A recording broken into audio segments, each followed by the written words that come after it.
انبیاء ته وګوره کنه په انبیاءو کې به زمونږ نبي لراشه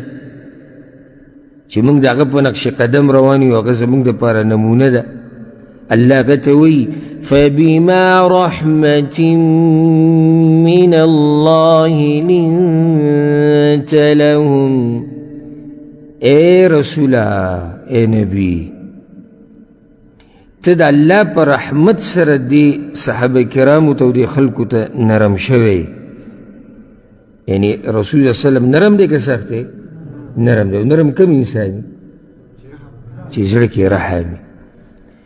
ولو كنت فظا غليظ القلب لانفضوا من حولك او که چېرته ته سخت زړه والی وی که نه او سخت خویه وی دوی به پخوا تا نه تښتېدلي وو دغې چې خلک را جمع کېږي هغه چا ته چې هغه څه رحیم او چې ته داسې برید تاوی را تاوی ووینه چې هر ټیم څڅېږي زه کوم ستا خوا کې څه خلک خو د هغه چا له ورځي چې ورته پوه وي چې دا سړی مهربانه دی نو خوا کې ورته خلک را جمع شي اکه عالم ومي که نه خو چې سخت خوی نو دې عالم سره هم د خلکو طبیعت نه لګي بازي که نه داسې بس تندې هر وخت د هغه تري وي څوک یې خوا له هم نه ورسي او یو نیم عالم چې سړی ویني د لرې نه نو مینه پرې د پلار ماتېږي که هغه هر قوم والی که هغه هر رنګ والی که هغه هر عمر والی ولې ځکه چې دا عالم روحاني پلاري سړي د تسلي میلاوي سکون چې د خوا له ورشي د خبرې ولې ځکه چې د هغه په زړه کې څه رحم او کرم الله د رسول صلی الله علیه وسلم ببارک وی لقد جاءكم رسول من أنفسكم عزيز عليه ما عنتم حريص عليكم بالمؤمنين رؤوف رحيم الله وی درغلی دی تاسو ته یو رسول ستاسو نه یعنی ستاسو په شان انسان دی او کوم کار چې تاسو په تکلیف کې اچوي د هغه ته ډېره ګرانه ده حریص علیکم سخت هرسناک دی چې تاسو ته خیر در ورسي بالمؤمنین رؤوف الرحیم په مؤمنانو باندې انتهایی مهربانه دی او دغه مهرباني ده چې هر خیر ورته بیانوي او بیا چې څوک د دې انبیاو وارثان دي هغه څوک دي علما بیا هغوی کې به دا صفت وي او کیدای شي تا ته داسې میلاو شي نادرا چې هغه کې دا صفت نه خو چې عالم او رباني علم الله والا هغه کې به لازم دا صفت موجود وي د عالم چې ستا دپاره خیر خوښوي دی ستا سره د مهرباني معامله ده یعنی یو سړی دا خوښوي چې ته جنت ته لاړ شي او د جهنم نه بچ شي دا مهرباني نه ده شفقت نه دی ځکه خو ستا دپاره دا خیر خوښوي ابو هريره رضی الله عنه روایت ته امام حاکم راوړی دی رسول صلی الله علیه وسلم وی ایها الناس انما انا رحمة مهدى ای خلکو زه ګوره رحمت الله را لېږلی یم بل حدیث کې راځي د په صحیح مسلم کې دی بعض کسان رالو رسول الله وسلم ته یا رسول الله په هغه پلانو مشرکانو ته خیرې وکړه هغه وی انی لم ابعث لعانا زه الله دې دپاره نه یم رالیږلی وانما بعثت رحمه الله خو زه یو رحمت رالیږلی یم د دې خلکو دپاره او د رسول صلی الله علیه وسلم د رحمت خبره زه نه کومه لکه څنګه چې ما تاسو ته وي که د الله د رحمت خبره شروع کړو موضوع به اوږده شي اوس که د رسول صلی الله علیه وسلم د رحم او کرم واقعات شروع کړم دا به یې اوږده موضوع وي او دا موږ په سیرت کې او د رسول صلی الله علیه وسلم خویونه چې موږ بیانوو صفات او اخلاق پای کې موږ دا ټول بیان کړي دي خو زه به درته لنډه دا ووایم انسانان پرېږده په انسانانو خو به هغه رحم کو شفقت به کو مهربان هغه په څاروو ځناورو باندې مهربان او حدیث کې دا راځي په صحیح مسلم کې د امام ابو داود هم راوړی عبدالله بن جعفر رضی الله عنه وی زه پیر د رسول صلی الله علیه وسلم سره په سورلۍ باندې شاته سور وم او ما ته یوه خبره وکړه چې هغه زه چاته نه کومه دی ما ته یې پټه خبره کړې نو رسول صلی الله علیه وسلم روانو یو باغ ته ورننوتو د کجورو باغ و دغه د انصاري و یعنې مدینې والو او مدینې والو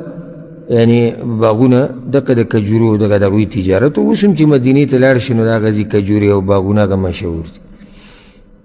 نو دې باغ کې رسول صلی الله علیه وسلم چې ورنوتو دې باغ کې یو اوښ ولاړ دی نو کله چې د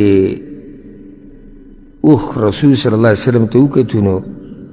داسې فریاد غونته کې وکړو وذرفت عیناه د سترګو نه اوښکې روانې شو فریاد هغه په خپله طریقه چې څنګه چې اواز موازې راوویستو رسول صلی الله علیه وسلم راغی او په هغه یې لاس راښکولو نو غلی شو بیا وی من رب هذا الجمل لمن هذا الجمل ته دې مالک کوم ځای کې دی نو وی انصارو یو ځوان راغی وی یا رسول الله دا زما دی دا اوښ زما دی وی افلا تتقي الله نه الله نه نه یېرېږي دې اوښ باره کې فانه شکا الی هغه ما ته شکایت وکړو انک تجیعه وتدئبه ما ته شکایت وکړو چې ته دې وږی ساتې او د ده د طاقت نه زیات ته به ده باندې بار وراچي دی ما ته شکایت وکړو بیا دې څه ونه کړي د الله نه ویېرېږه دې اوښ په باره کې هسې دا سړی به په انسانانو نه مهربانه چې په څاروو او په ځناورو مهربانه دی دا بعض غیر مسلمه راپاسي نو زموږ د پیغمبر صلی الله علیه وسلم ګستاخي وکړي او هغه دهشتګرد و او هغه داسې و هغه دا دوی خبر نه دي تاسو خو سیرت د هغه انسان مطالعه کوي که او ځکه یو حدیث کې داسې راځي عبدالله بن مسعود وایي امام ابو داود دا حدیث راوړی نو وایي چې موږ د رسول صلی الله علیه وسلم سره روانو په یو سفر باندې نو موږ یو مرغۍ ولیده چې د هغې سره 2 بچي وو موږ ته دا بچي راواغستو کله چې دغه مرغۍ راله د دوی هغه مور راله نو بس ګډه وډه دا وزرې وهلې چې بچي ګوره چی شو رسول صلی الله علیه وسلم راغی وی دې ته چا دا تکلیف ورسو د دې د بچو په باره کې ردو ولدها الیه د دې هغه بچي دې له واپس راوړئ او په یو ځي باندې تېرېدو یو سوړی د میږو ولیده چې چا ورته وورچولی و نو تپوس یې وکړي دا چا نو چا چې دا کار کړی هغوی موږ وی انه لا ينبغي ان يعذب بالنار الا رب النار د اور سزا به صرف د دې اور هغه رب ورکوي تاسو له دا کار نه دی پکار دا رحمت دی که نه یعنی خبره به ته په دې ختمه کړم د رسول صلی وسلم باره کې خبرې سخته مزه کوي خو لکه چې موضوع رانه بل طرف ته ځي انسان هم پرېږده زناور هم پرېږده رسول صلی الله علیه وسلم په جمادات هم مهربان و جمادات هغه ساچې پکې نه او په هغې به ته دلیل وښیم